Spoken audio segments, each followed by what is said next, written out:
As we know, no, may apparently una nagalit si Secretary Remulla, si Ombudsman Remulla, and he said that he was not aware na na-dismiss na yung kaso laban kay Secretary Joel Villanueva. And patuloy pa rin yung talk, no? Pero apparently hindi na itutuloy yung request niya to enforce that decision over broad view. Mike, anong tingin mo na sa nangyayari dito? Tingin ko fishy yung reversal. Kasi I think that idea of whether we characterize it as secret or not, it still at bottom wasn't a transparent process. So sa akin taliwas siya sa mandato ng ombudsman. Na parang kung if you laymanize it, kakampi dapat yan ng taong bayan. Nag-vindicate dapat yan ng public trust in a public office. So, sa akin, maling-mali yun. No? So, pero of course bilang abogado at syempre acknowledging due process, makikita din, dapat iisipin din natin kung nasunod nga ba yung proseso even if hindi siya transparent, nasunod ba yung procedure nila talaga at least the minimum, kasi yun naman yung sinasabi sa rules of procedure ng Ombudsman, Office of the Ombudsman, na I think this is really like ang tibay rules, yung administrative due process. So nasunod ba yun at the very least? So there's that. Marami, I think, I don't know, Prof. Dan, from your perspective, pero marami pa ring malabo dito sa kaso na to in terms of like what really happened. What is the sequence of events? Kasi 2016 yung order, I think 2019 yung reversal. Yes. So, I would... Hindi ba motion for reconsideration daw? Correct. So it took like 3 years to resolve a motion for reconsideration. Yes. So, tapos parang hindi nga natin alam kung contested siya talaga, di ba? I mean, we can understand. Maybe the context is hindi naman siya unusual. I think we've encountered so many cases about speedy disposition of cases involving the Ombudsman and Sandigan Bayan. So hindi siya unusual. Although you're still going to ask questions about resolving a motion for reconsideration.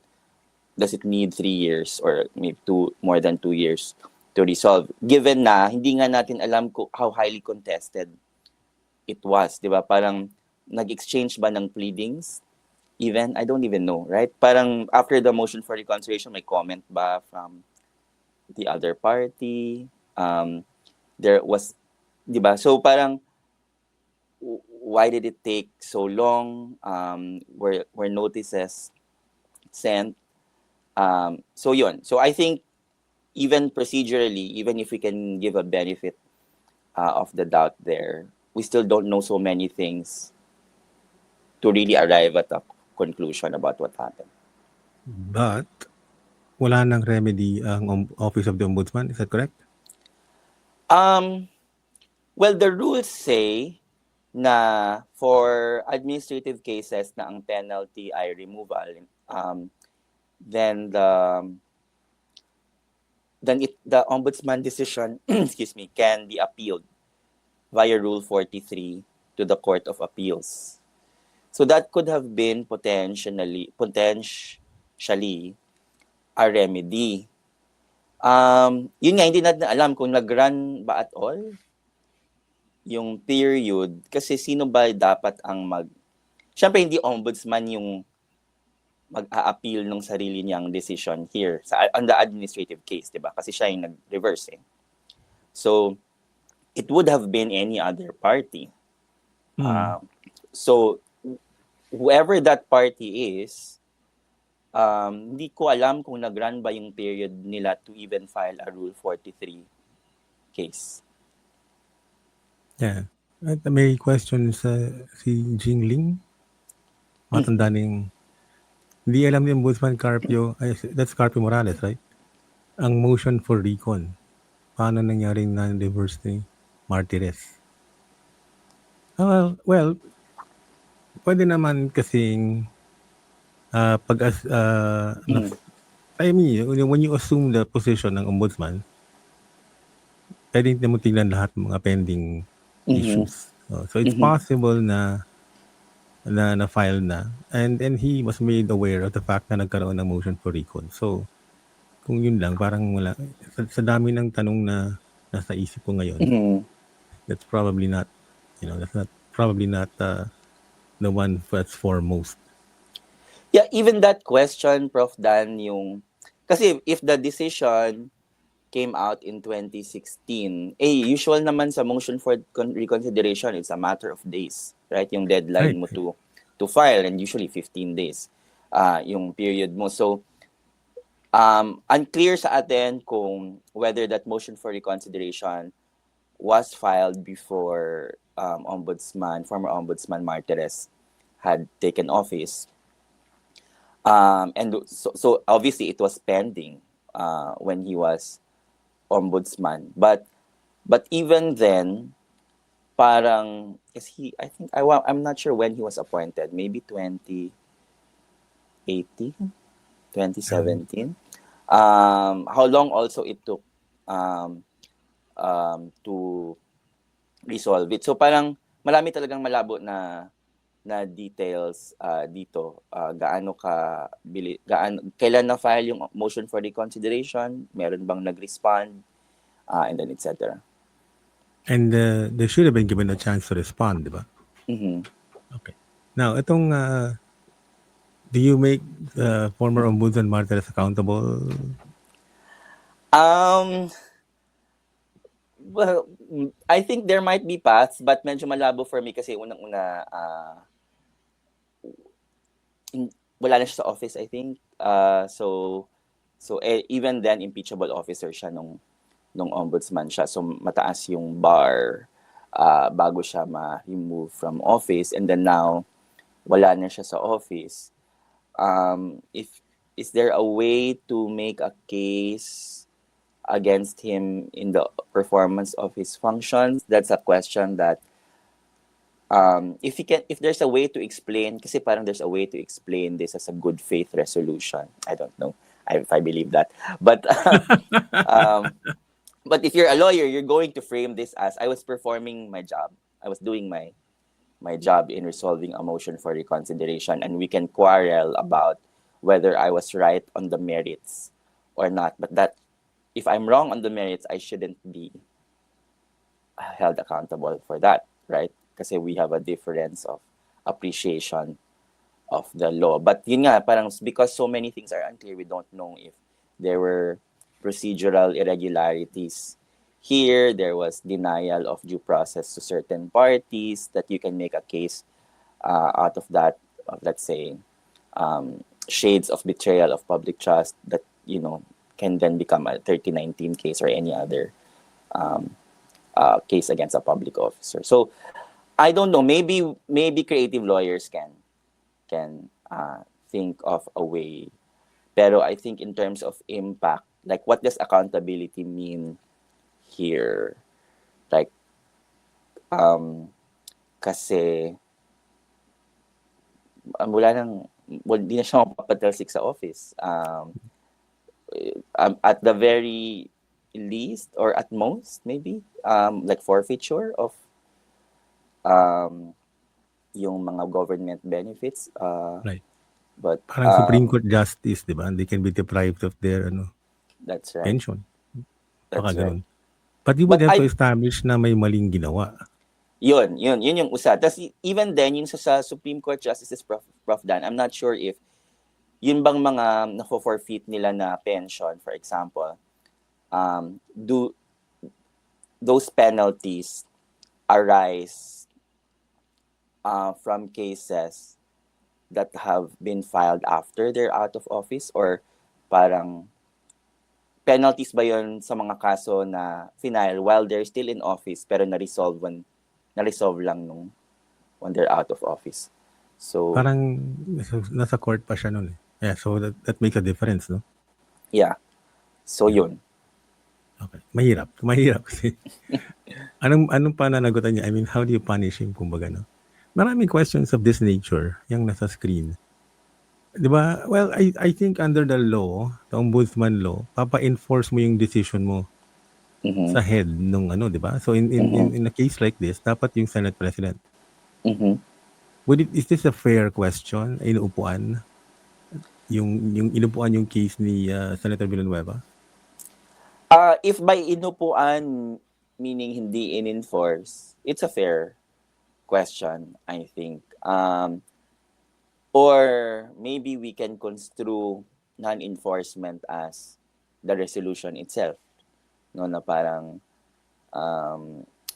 hindi namin to actionan kasi kami lang naman ang may prerogative to remove him from this post. But I think it's fair kasi parang any person or the head of the institution in this case should tell the public why.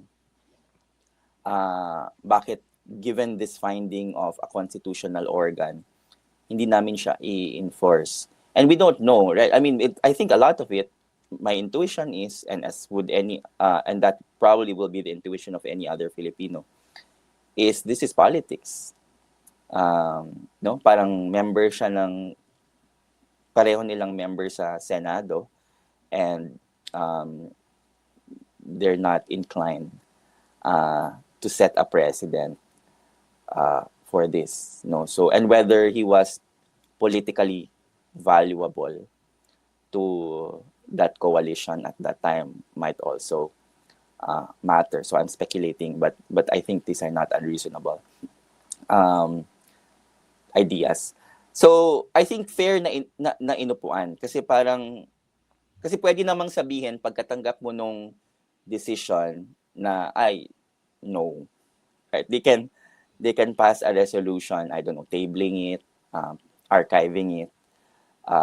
But yung hindi mo siya actionan at all is a question for me, which makes this question fair. Na-surprise ako dun sa initial reaction ni Senate President Soto. I thought I read somewhere yesterday na sinabi niya, we will vote on this. Parang hindi rin nila alam na na-dismiss yung case eh. Di ba? So, yes, I think, sir, yun talaga yung impression nating lahat, di ba? Parang pending, even the journalists who are assigned to the ombudsman who... Right. They should know. Yes, right? So, they're under the impression na pending pa rin. So, I think fishy talaga yung, no matter how the former ombudsman downplays it, secret talaga siya na ginawa niya. Kasi sabi niya kasi nasa system naman nila. Which also begs the question, bakit nga ba hindi na-apprise si Ombudsman Remulla dito sa, di ba? I mean, a check would have revealed, if it were truly in their system, a check would have revealed na yung status niya ay reversed. So, embarrassing. Yeah. Hindi ba embarrassing yun?